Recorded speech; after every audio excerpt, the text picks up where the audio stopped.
Assalamualaikum warahmatullahi wabarakatuh.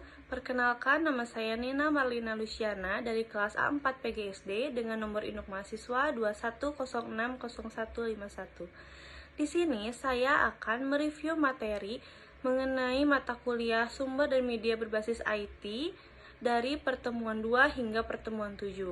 Dan juga nanti akan ada hasil wawancara dengan 2 orang guru dari kelas 3 dan kelas 4. Materi yang pertama ada teknologi informasi dalam pembelajaran. Teknologi informasi dapat dijadikan sebagai alat pendorong ke arah kemajuan bangsa. Salah satu dampak terbesar adalah perkembangan pembangunan di bidang pendidikan. Proses pembelajaran sebenarnya didominasi oleh kegiatan manajemen informasi dan terdapat 3 komponen yang paling utama dalam informasi, yaitu pemakai, akses, dan juga informasi. Yang selanjutnya ada konsep dasar teknologi informasi. Menurut Hag dan Ken pada tahun 1996, teknologi informasi adalah seperangkat alat yang dapat membantu manusia bekerja dengan informasi dan juga melakukan tugas-tugas yang berhubungan dengan pemrosesan informasi. Kemudian, kedudukan teknologi informasi dalam pembelajaran yaitu program pembangunan pendidikan yang terpadu dan terarah yang berbasis teknologi paling tidak akan memberikan multiplier efek dan nurturan efek terhadap hampir semua sisi pembangunan pendidikan, sehingga IT berfungsi untuk memperkecil kesenjangan penguasaan teknologi mutakhir khususnya dalam dunia pendidikan. Kemudian, apa sih kedudukan IT dalam pendidikan yang lain? Yang pertama, mempermudah kerjasama. Yang kedua, sharing informasi. Yang ketiga, virtual university. Kemudian, ada juga ruang lingkup teknologi informasi dalam pembelajaran. Yang pertama, pembelajaran yang ditingkatkan. Kemudian yang kedua, pembelajaran yang dipersonalisasi.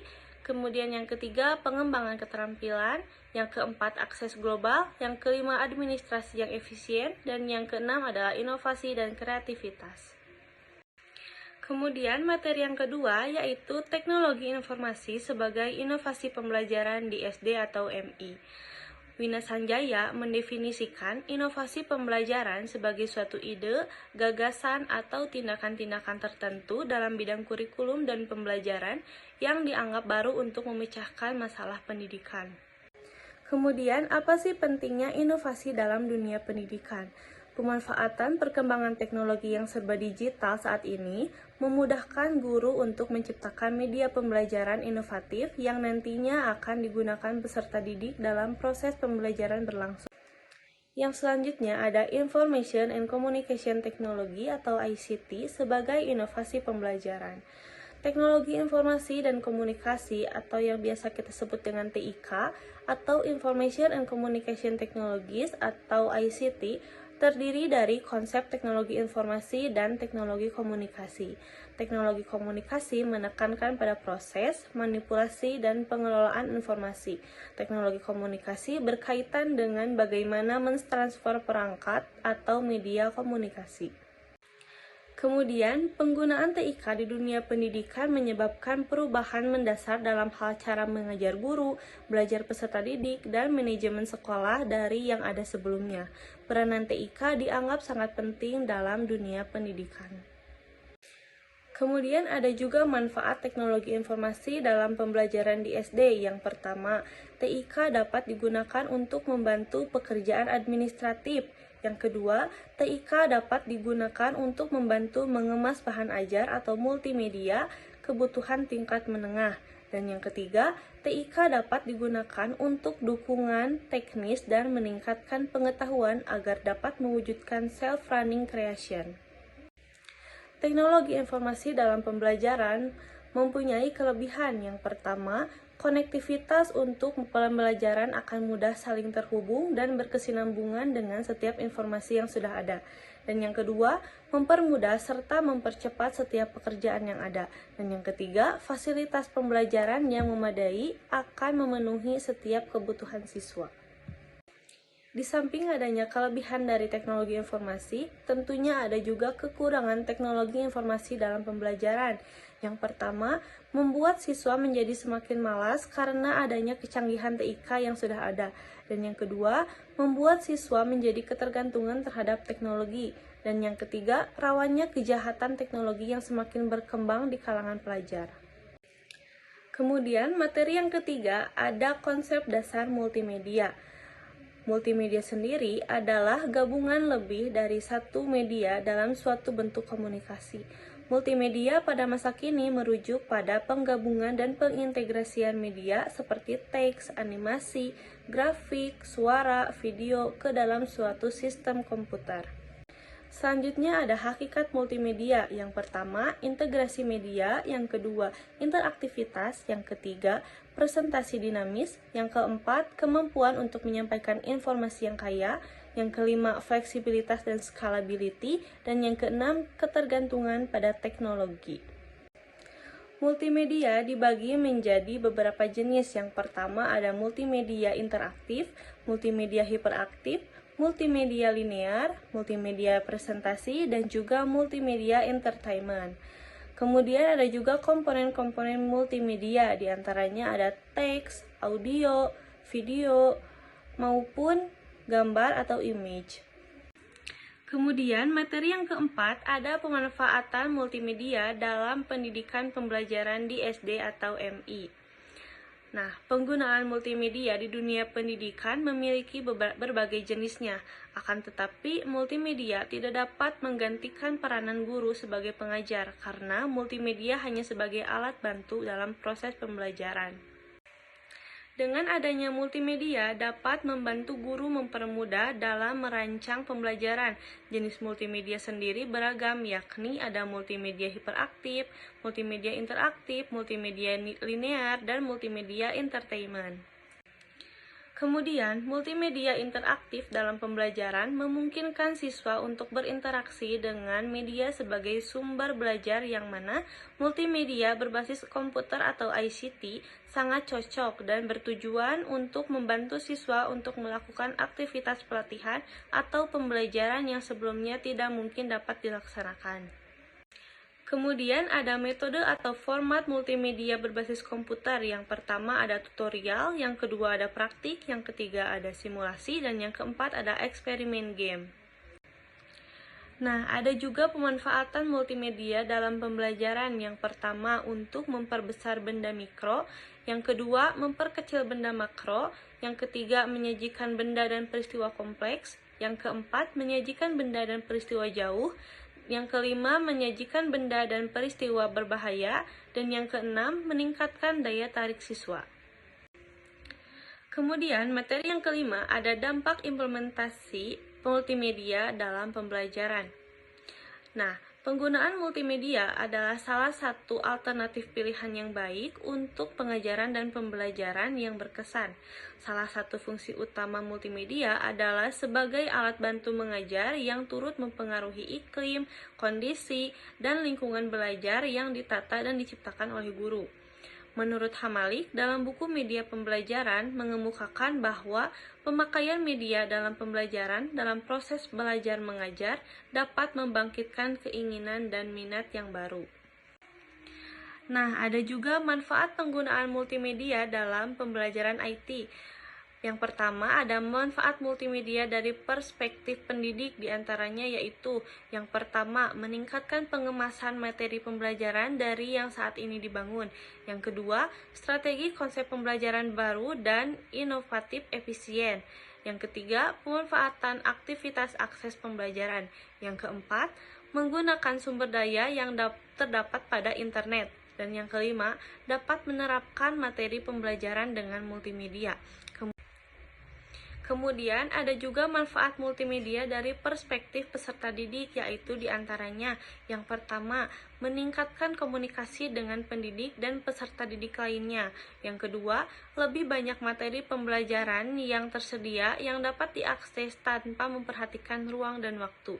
Dan yang ketiga, berbagai informasi dan materi terorganisasi dalam suatu wadah pembelajaran offline dan online.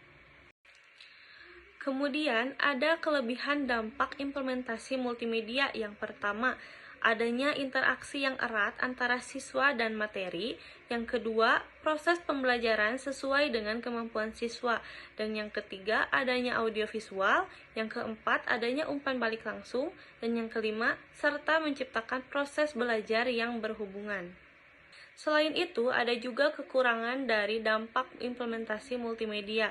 Yang pertama, harus tersedianya komputer. Yang kedua, relatif mahal. Yang ketiga, perlu keahlian khusus untuk menggunakannya.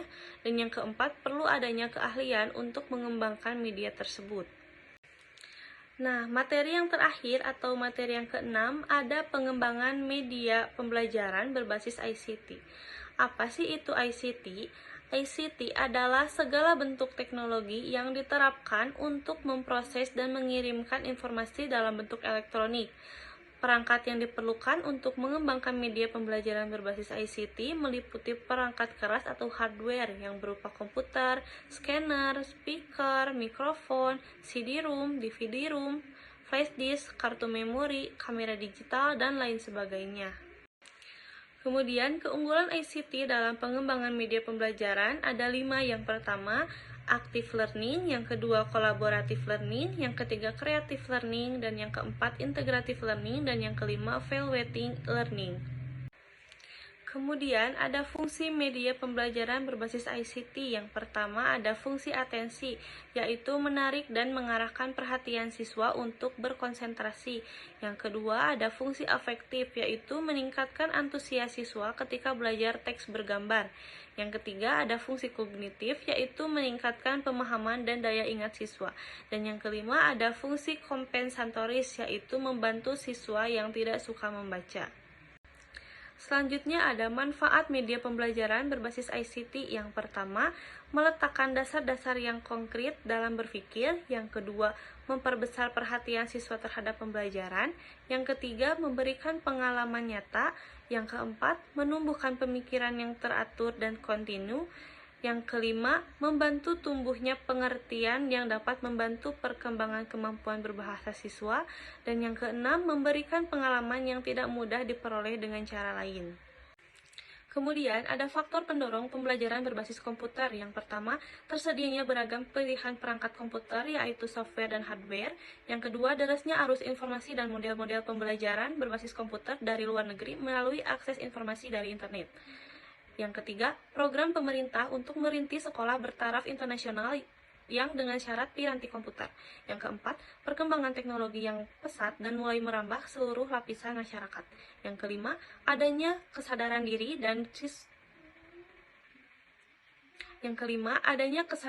dan motivasi dari pihak sekolah maupun guru dan siswa untuk maju dan mengembangkan diri. Dan yang keenam, tingginya tuntutan peningkatan kualitas sumber daya manusia sebagai dampak dari globalisasi. Kemudian yang terakhir ada faktor penghambat media pembelajaran berbasis komputer, yaitu yang pertama, biaya pengadaan dan perawatan media berbasis komputer masih relatif tinggi. Yang kedua, diperlukan ahli atau teknisi yang kompeten untuk mengenalkan bagaimana pemanfaatan media berbasis komputer. Yang ketiga, kualitas sumber daya manusia, khususnya pelajar di Indonesia masih rendah dan sebagian besar gaptek atau gagap teknologi, khususnya media berbasis komputer yang berupa perangkat komputer atau software dan hardware-nya, dan internet. Yang keempat, banyaknya variasi pilihan media pembelajaran berbasis komputer sehingga sering menyebabkan kebingungan dalam menentukan media apa yang akan digunakan. Nah, dari keenam materi tersebut dapat ditarik kesimpulan bahwa penggunaan multimedia dalam proses pembelajaran sangatlah penting karena dengan adanya teknologi akan berpengaruh besar terhadap bidang pendidikan yang akan meningkatkan kualitas pembelajaran khususnya di Indonesia. Kemudian, sebagai seorang guru tentunya harus mampu menguasai multimedia untuk membuat pembelajaran menjadi lebih menarik dan inovatif sehingga mendorong siswa dapat belajar secara optimal baik dalam belajar individual maupun dalam proses pembelajaran di dalam kelas. Kemudian, mari kita simak video hasil wawancara kepada 2 orang guru dari kelas 3 dan kelas 4.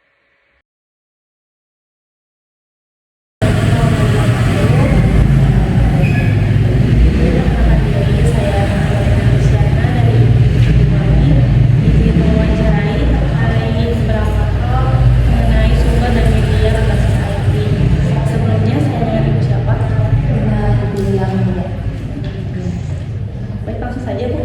Boleh. Untuk pertanyaan yang pertama, bagaimana integrasi teknologi informasi dalam pembelajaran sehari-hari di kelas?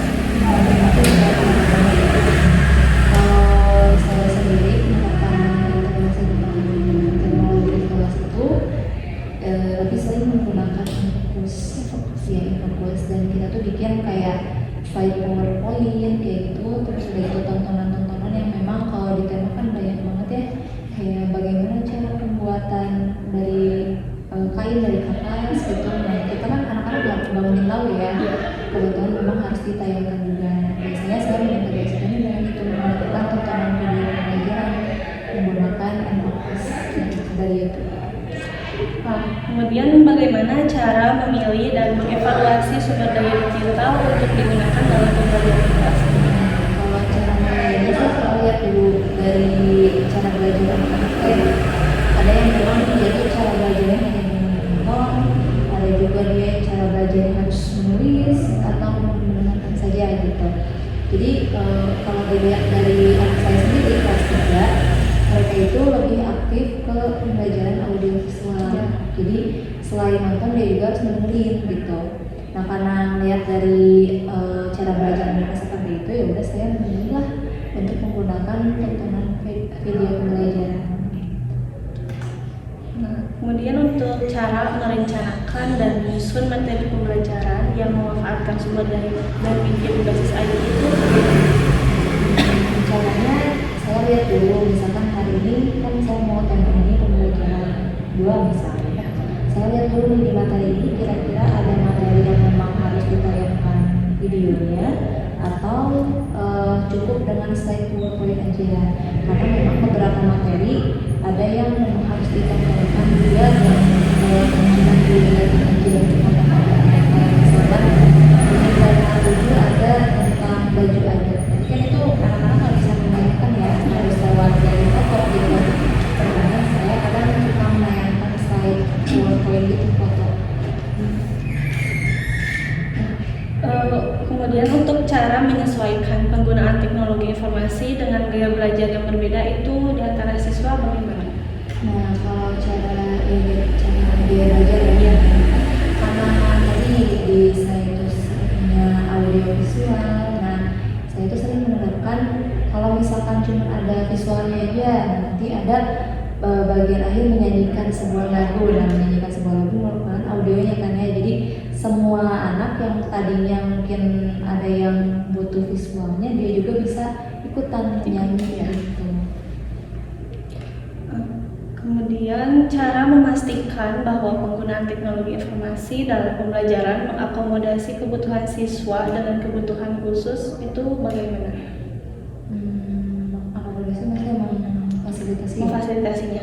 Oke, jadi dilihat juga sih dari fasilitas yang ada di sekolah ya, karena kebetulan di sini memadai, Infocus memadai, terus ruangannya juga memadai. Jadi ya alhamdulillah anak-anak juga terfasilitasi gitu. Jadi selama nonton atau main games pakai Infocus segala macam, PowerPoint, games dari web, mereka terpenuhi semua gitu, karena penempatannya juga kan di depan gitu, jadi aman.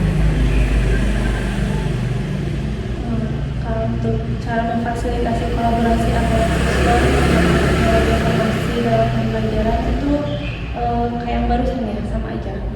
Kalau kolaborasi antara siswa sama dia, waktu itu aku pernah bikin games kayak games ular tangga gitu. Itu aku bikin dari slide dari Canva, bikin papan ular tangannya, dan dadunya itu aku bikin dari web juga. Jadi anak-anak selain bisa lihat aja, tapi dia juga bisa ikut main. Jadi dia mainnya itu lewat laptop yang aku udah sediain di sini. Nah nanti dia ada satu dibikin kayak kertas gitu, dan dia jalan sendiri. Itu yang kolaborasinya. Kemudian media berbasis IT apa yang pernah digunakan dan sering digunakan dalam pembelajaran selain yang tadi disebutkan oleh Ibu? Aku pernah bikin gitu, terus udah gitu pernah juga bikin kayak apa ya, pakai visual yang tapi pakai dari website. Terus anak-anak juga pernah isi games dari HP. Itu daring sih. Iya. Kemudian contoh inovatif tentang penggunaan teknologi informasi itu untuk membuat pembelajaran lebih menarik dan berarti bagi siswa, bagaimana contoh inovatifnya?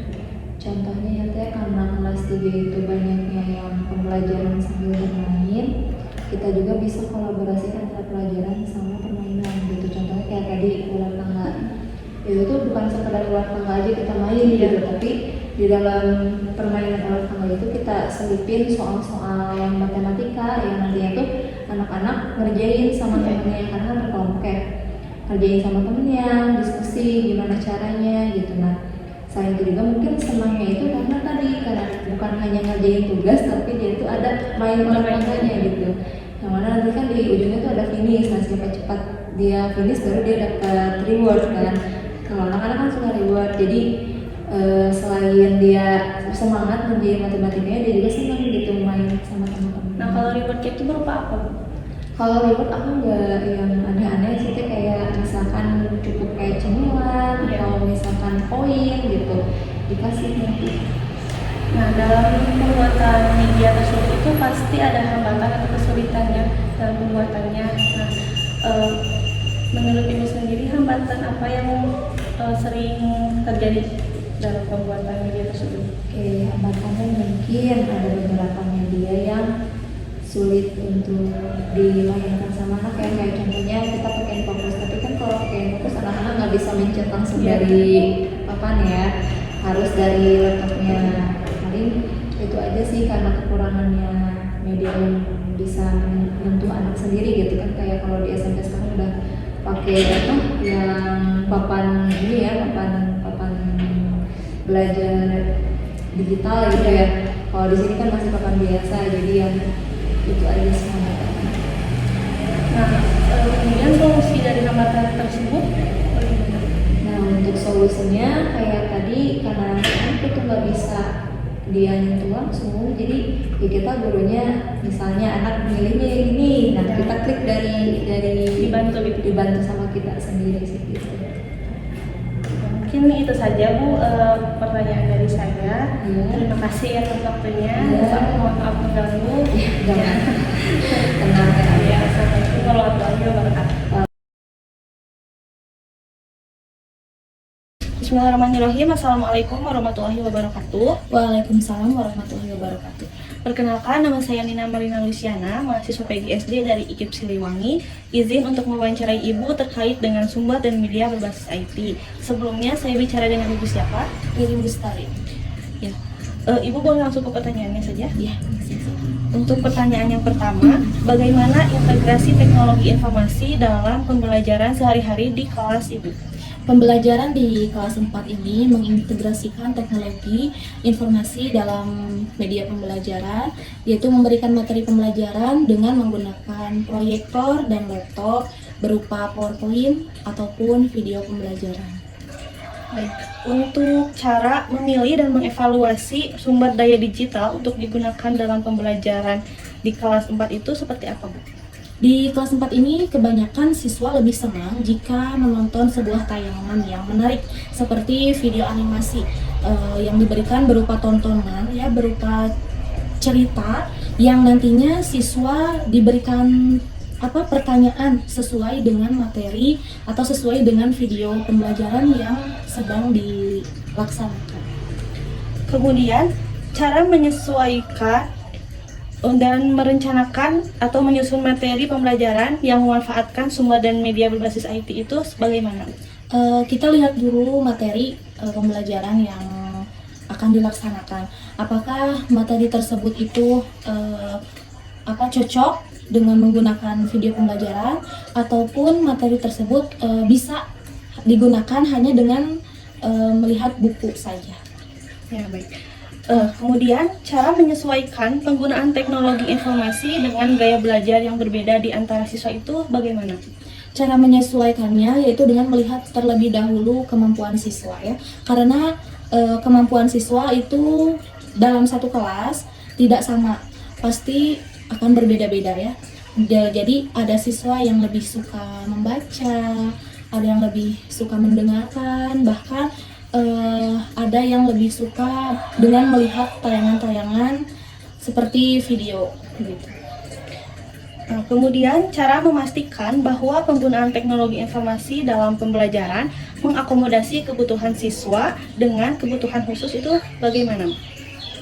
Kebutuhan siswa itu bisa terpenuhi jika adanya fasilitas yang memadai di sekolah, seperti proyektor, laptop, dan juga sekolah yang nyaman bagi siswa.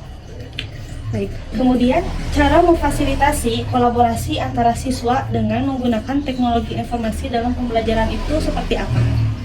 Yaitu dengan memberikan media pembelajaran yang menyenangkan ya, seperti video ataupun games yang dibuat melalui aplikasi, dan nanti games tersebut akan diberikan kepada siswa. Kemudian media berbasis IT apa yang pernah digunakan dan sering digunakan oleh Ibu dalam pembelajaran sehari-hari di kelas? Mungkin media berbasis IT yang pernah digunakan yaitu diantaranya berupa tayangan video, kuis digital dari PowerPoint ya, dan games yang dibuat dari aplikasi Wordwall. Kemudian contoh inovatif tentang penggunaan teknologi informasi itu untuk membuat pembelajaran lebih menarik dan berarti bagi siswa itu bagaimana, Bu? Seperti apa? Mungkin dalam pembelajaran ini biasanya memadukan materi, contohnya dengan games ataupun dengan lagu. Kenapa demikian? Itu karena siswa akan lebih fokus dan lebih memahami isi materi yang diberikan gitu. Kalau untuk gamenya sendiri itu seperti apa, Bu, contohnya? Kita pernah membuat game show dengan menggunakan aplikasi, lalu di dalamnya itu memuat materi dan siswa bisa memilih contohnya jawaban mana sih yang jawaban menurut mereka itu yang paling benar gitu. Dalam pembuatan media pembelajaran itu tentunya ada hambatan atau kesulitan saat penerapan media yang dirancang itu. Jadi apa hambatan yang dialami oleh Ibu dalam membuat media tersebut?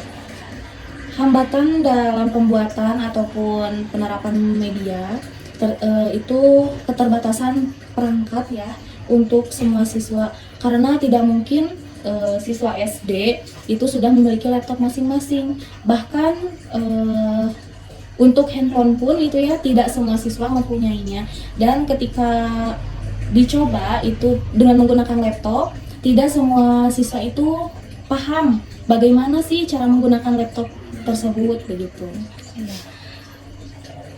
Kemudian dari hambatan tersebut tentunya harus ada solusi yang harus diberikan gitu ya, Bu, dalam pembuatan maupun penerapan media yang dirancang. Nah, solusi apa sih yang tepat untuk hambatan tersebut?